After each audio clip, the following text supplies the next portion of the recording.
I really, I'm really proud of our guys for the season we had. You know, back-to-back postseason in 8 years. But hats off to Mike, what he's doing here. I mean, just has the culture running, has the kids believing. You and I were talking about Chelsea earlier and how she's trimmed down and just, you know, decided that she wanted to be Kobe Bryant and just do what she needed to do for her team. And everybody else fell in line. You know, it's just tremendous that he's gotten them to fall into the roles that they are in right now for their team to be successful.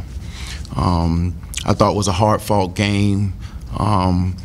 We play a little bit more physical, so we thought we would get to do that a little bit coming into an SEC building. But looking at the fouls, 28-17, so we, you know, a little leery with that, and not to talk bad about the refs because we still had our opportunities to win and things like that. We just expected a physical game and didn't get that. So, but we had our chances, and I'm really proud of that group in that room. You know, they fought and they fought and they fought. To come in here with a crowd that's like that and this building, and you know, to be able to hold it together and take it to overtime and have a chance to win in regulation. I mean, it's just tremendous where we're taking the program right now. Coach, can you just talk about what it's like to try to defend Dungy? I mean, she had quite the season.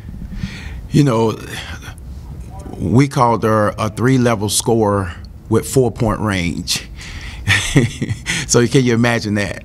She can go right, finish at the rim with a pull-up if she wanted to with 15 feet. She can go left, finish at the rim with a pull-up at 15 feet. She can shoot it at the regular 3-point line. She can shoot it 4 feet behind the 3-point line.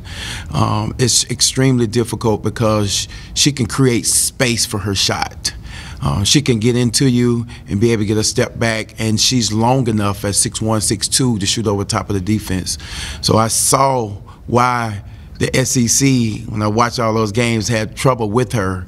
I called Georgia. I called everybody, all my friends, and they were like, she's just in a mental state right now that basketball shouldn't even stop for her because she probably could, you know, get almost 1,000 points in a season.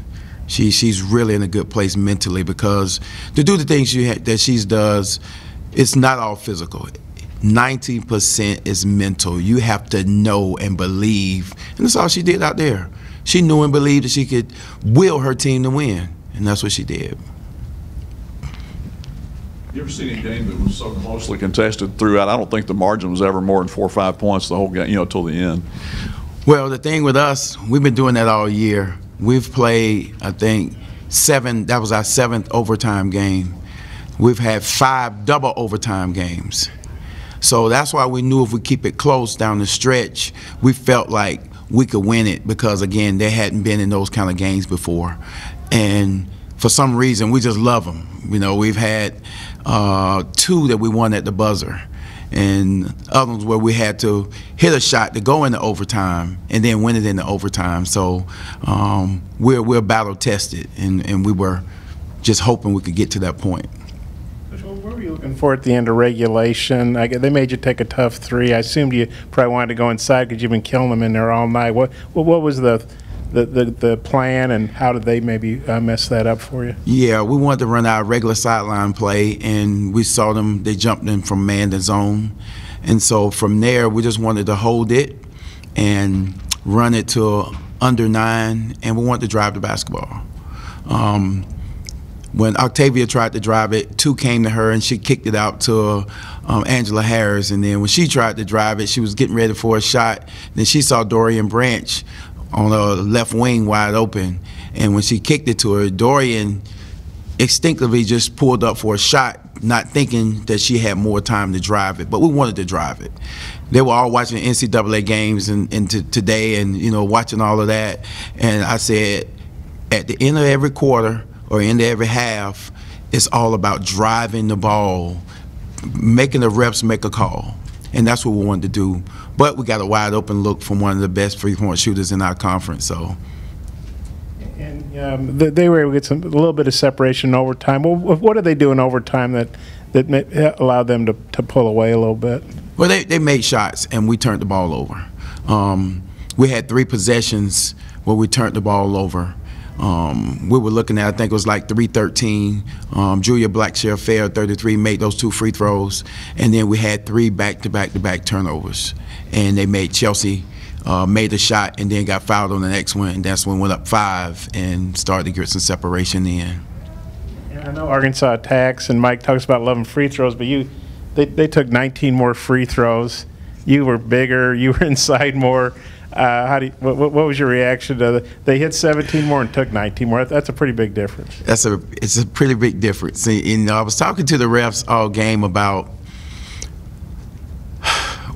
when we turned in the post, they were allowed to keep their arm on and ride them a little bit. In our league, we play the UConns and Texas A&M's non-conference and Florida Gulf Coast, all those teams. As soon as the post player catch and turn, that arm is on, they call foul.